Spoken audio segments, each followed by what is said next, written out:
Tudo bem, na lição número 11, a parte de domingo, falando dos alcançando os não alcançados, a parte 2, vamos falar sobre salvação em outras regiões estrangeiras.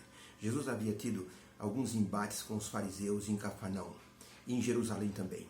Depois, o Senhor Jesus ele se dirigiu para a Galileia. Os fariseus foram até lá e eles tentavam incriminar Jesus de qualquer forma, para que Jesus dissesse alguma coisa, alguma palavra, alguma forma em que eles pudessem acusar Jesus de rebelião, de sedição ou de colocar o povo contra o governo.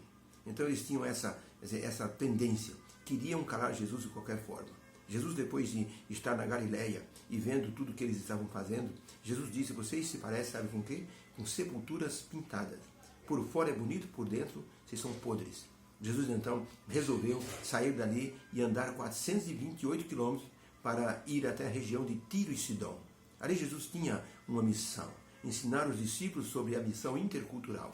Isso seria útil quando eles estivessem no Pentecostes e teriam que falar em outras línguas e atender outras pessoas que precisavam ouvir a mensagem da salvação.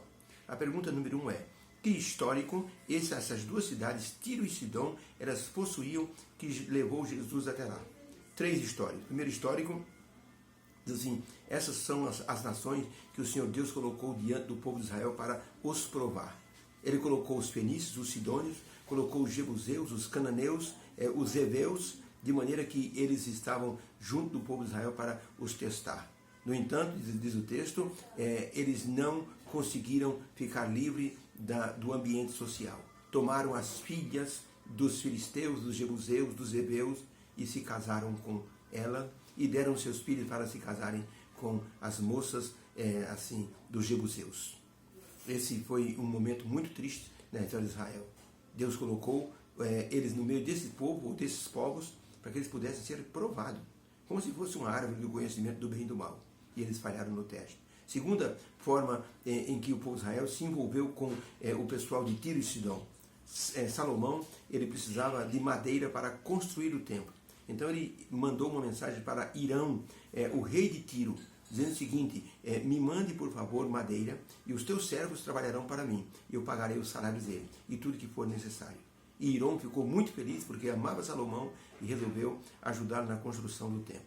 Terceiro ponto, 1 Reis 11, de 1 a 4. O rei Salomão amou muitas mulheres, inclusive aquelas que Deus proibiu que os israelitas não se envolvessem.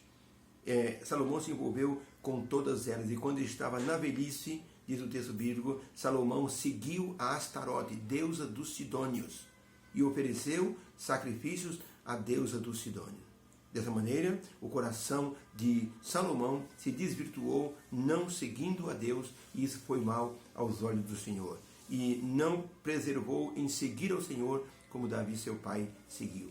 3 momentos importantes. A pergunta é: que história que essas duas cidades possuíam para levar Jesus até lá? Resposta: Israel tinha laços econômicos com essas nações. Tinha laços de relacionamento. Deus disse: vocês apenas vão ter negócios. Não entrem em acordo social nem espiritual. Não deu certo. Eles se envolveram. Depois Salomão tinha negócios com o rei de Tiro. Depois então as nações influenciaram Salomão e ele casou com muitas mulheres que eram de outros povos e elas perverteram o coração de Salomão para que adorassem outros deuses.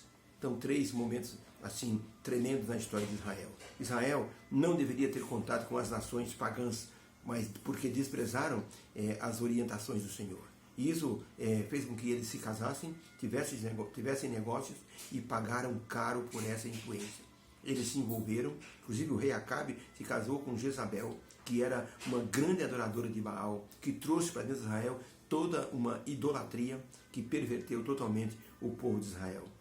Jesus queria que os discípulos aprendessem o evangelismo intercultural e levou-os lá para que eles pudessem então saber que Deus não exclui ninguém, mesmo esses povos ou essas pessoas, levando Israel a pecar no passado, não deveriam ser excluídos do evangelismo e da missão de salvação.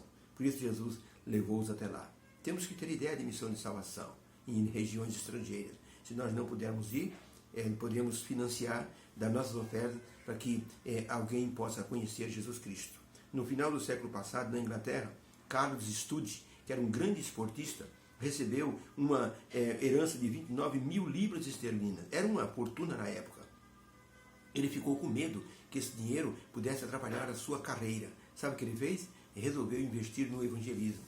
Mandou 5 mil para o pregador Moody, ele abrir ali o tabernáculo bíblico Moody. Ele mandou 5 mil para o Exército da Salvação e mandou 5 mil libras para Hudson Taylor na China, e os 3.400 que restou ele mandou para um evangelista na Índia. E assim ele se desfez de todo o dinheiro que poderia ser uma tentação para ele e financiou a obra do Senhor. Ele tinha visão de alcançar os não alcançados em regiões estrangeiras. Deus nos abençoe. Possamos pensar naqueles que estão longe e que podem ser alcançados pelo nosso trabalho pessoal e também pelas nossas ofertas. Deus nos abençoe. Fica com Deus.